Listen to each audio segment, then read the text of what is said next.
Welcome guys, I'm here with Boxi from Team Liquid at the ESL Birmingham 2024. A long day, long time since the last Birmingham tours. I think you were here 5 years ago with Alliance, right? Yes, sir. So first question, what about this venue compared to the other one? Ooh, the other venue... That's the one Virtus Pro won, yes? I mean, the other venue was cool. To be honest, I haven't been in the audience in this one yet. Oh, okay. So I've only I never reached the stage on the last one. Okay. So on this one I only have the player point of view, and on the other one I only have the audience point of view. Yeah. But both are cool, both are nice. I think the crowd there at Birmingham has always been really fun and passionate. So I don't know, good I guess. Okay, good stuff. Let's go into the gameplay a bit. Congratulations on being, I think, the only team where I was first banned. Yeah. I think so. A lot of teams play the no spirits IO. Like a lot of teams just play the heal bot. I sit behind my core and heal him. Yeah. But you're like the guy who's actually skilling spirits. Like I remember you played against Gladiators, Bristol, safe lane. You just buy a wand and you go spirits level 2 and level 3. Like I honestly feel like you're the only IO player who kind of thinks outside of the box. Like is it just the way you look at Dota, or is IO just like one of your favorite heroes? No, I like playing Wisp. I was kind of not very practiced with it for like a long time, and then when I swapped to support in Team Liquid, I started playing it a bit. And then I noticed specifically with the spirits that they do deal a lot of damage for both the mana cost and the cooldown. It's like numerically a pretty good spell. It's like 150 damage level 1, right? Yeah, something like this. And then it scales up very nicely. And on this hero you don't really have that high mana costs, because Tether is usually always, it's like 40 mana and you don't really click it that much. And the overcharge is like, you can click it, spam it, but it's still pretty long cooldown. And the scaling on overcharge has been a bit nerfed as well over the years. So I mean, it's good in lanes where you're either fed mana or your partner buys arcanes. I think people should try it. Usually like 3 points is enough. You don't need to max it. The tether needs to be skilled up to be able to heal. Yeah. But it's good, and I think people should be like playing in a way that feels good and is comfortable for them. Maybe in some games you shouldn't skill the balls, like theoretically, but like I like having a few points in it, and then so I will do it. I mean, that's nice. It's like I feel like you have an identity. There's like quite a lot of players that don't really have an identity. They're just like playing the meta, playing what's top. But I feel like you always do your own thing. I played with Cube together a long time, and he was also like, kind of like you in that sense. He was like a +4 player. He's doing his own stuff. He was like spamming Morana, like doing his own things, like going arrow level 1 when no one was going arrow. I like that, and I feel like it's cool as a spectator to just have a player who's like, he has an identity. It's not just doing what's like highest win rate on Dota buff or something. That's very nice to have. Circling back on that, IO Marcy, like how unethical is it? It's pretty stupid. I mean, the combo itself is strong, but I think the laning phase is like where it kind of really shines, because when you put the sidekick, then you both just heal each other for so much. You just auto attack, right? So even if you're not clicking heroes, you'll just heal back to full on the creeps very quickly. So the laning, the people you lane against, if they don't kill you, like 30 seconds later you're at full HP. If you like go on them, if you kill them, normally it's like you're low res, they will respawn full res, they will come to the lane, and then you are fucked. You have to buy regen or kill yourself on the tower or something, right? But you just hit the creep for 20 seconds, they respawn, and you're... Probably if this ever gets balanced, there needs to be like maybe like a reduced lifesteal from creeps on lower levels of sidekick that scales up. I don't know, something like this. But Marcy in itself, I don't think is like that good of a hero without Wisp. So it's kind of weird to like nerf a hero just because there's a really strong combo. But at the same time, I see a lot of people play it in pubs and kind of fail. So maybe it's just something that's easy to play at the pro level. I'm not sure. But I mean, it is kind of like, it punishes overdiving, right? It's like if you fuck up 2 or 3 times, it's not bad. It's not good anymore, right? Because Marcy's like high committal, like you can fall off, but I guess you guys make it work, and it hasn't been figured out, like except banning it. No, I mean, we have some ideas, but every time we've like tested them, it's kind of gone to shit. You playing against it? Yeah. Yeah. I mean, just bandit stuff. Yeah. I mean, let's go like back to some team stuff. I feel like when I watch you guys, like I can never really get a vibe from you guys. Like it's always like Blitz, like on the outside, he's like, yeah, we're cool, we're chill, it's everything PMA. Like I'm pretty sure it's not like that in the team, but I kind of feel like it's a very clean public image you guys like show.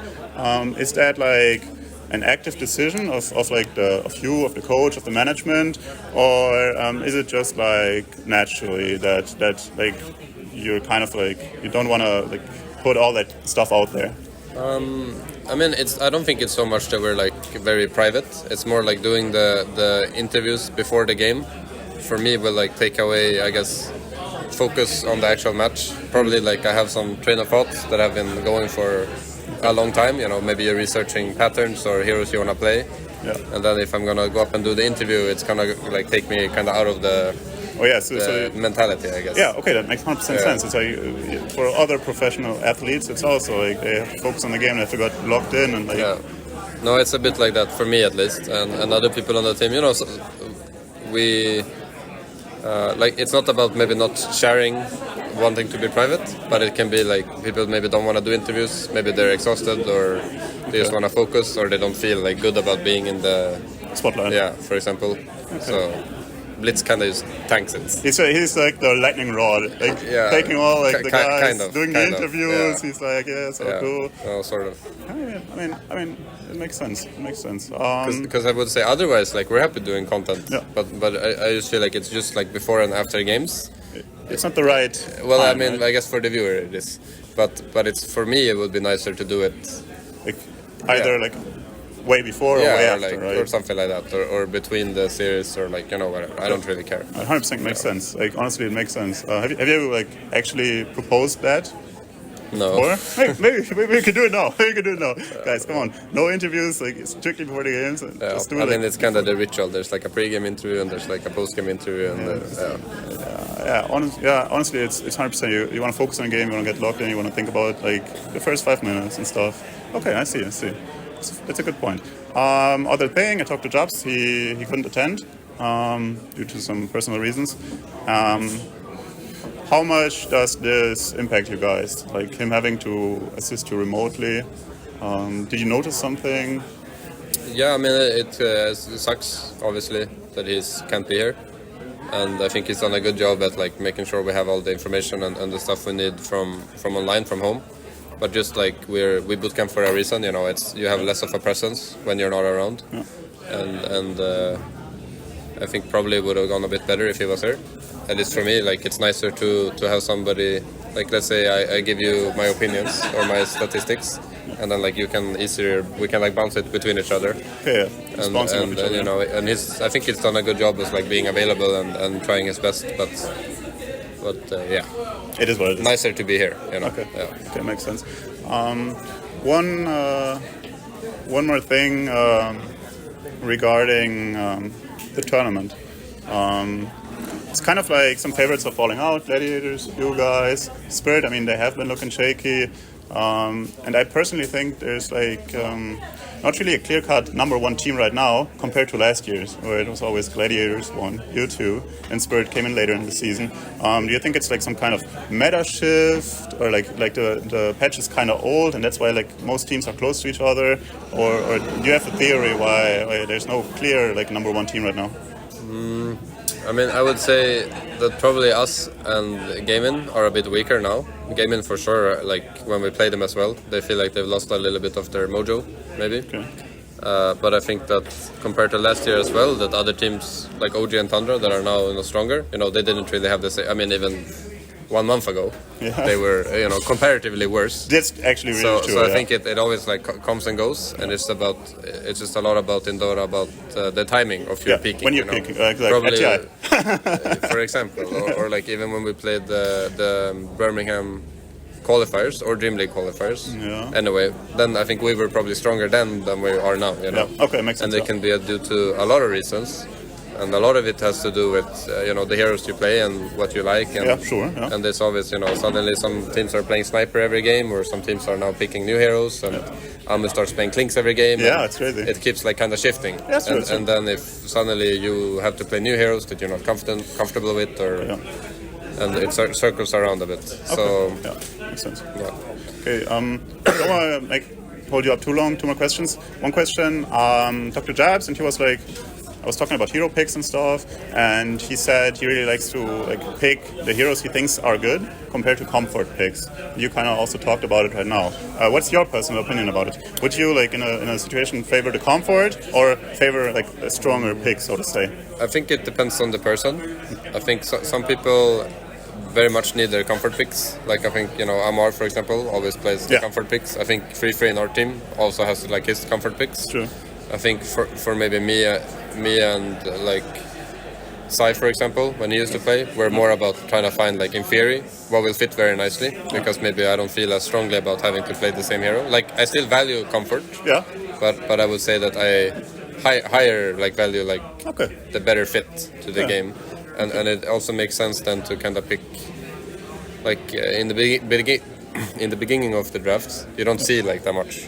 Yeah. So it doesn't matter that much if they have one hero that I'm good or bad against. I'll just pick my comfort pick. Yeah, exactly. So early on you pick the comfort, later on you pick the specialist kind hero, of, right? Because if you're last picking and then you're gonna pick I'm picking Mars anyway. Yeah. I'm even though they have 5 heroes that are good against Mars, then I might as well just pick it in the beginning. Okay. That's a bit. Okay. Yeah. So it's kind of unusual though, because most of the time it's supports.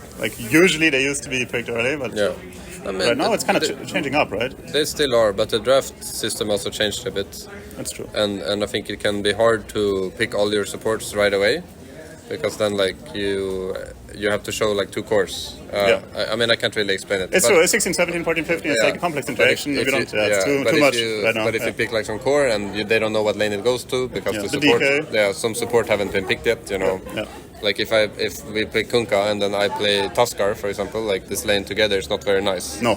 But if my pick is open, then the Kunkka is also open. Exactly. It's still flex. It's still flex. Okay, that makes sense. One last question. It's about the role adjustment you kind of had to go through, because you talked about it already. 33, a different player than Zai. Now you played some tournaments together. You also, I think, improved a lot in that aspect. What's the verdict right now? I don't know, month 4 or 5 with 33. How's the journey? Just a quick rundown. I think it's been good so far. Obviously, our results now maybe aren't as strong as the end of the journey with Sai, but at the same time, or when we just started playing, it wasn't like everything was going great right away either. It takes some time to figure out how you're supposed to mesh, and I think me and Free we get along very well. I do think that we have some slight. Sometimes we don't click perfectly, in terms of when we lane together. We both notice we're a bit out of sync. Camp, no camp? No, more if we're trying to deny together and then we don't time it. Oh, okay.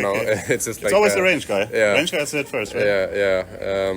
No, but I think we both know that there's a lot of improvement to be made, but it's not something that we feel bad about. I think it's nice to feel that things you can work on and improve on.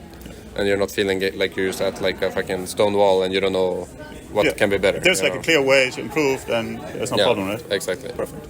That's nice to hear. And generally, that's it for me. Right. Word is up to you for the good old sponsors and stuff. Yeah, thank you. Monster Mango Loco. Which one is your favorite out of these 3? I haven't had the green zero one. Holy. I like the mango one. I'm a big mango fan overall. No, I like the mango one. Alright, easy. So that's cool. No, but I don't know. Birmingham's been nice and it's been great being here. Kind of sucked to get knocked out and lose, but that's life. You get what you get. Yeah, it is what it is. So, Alright, thank you. And see you maybe some other tournament. Yeah, alright. Perfect. Thank you.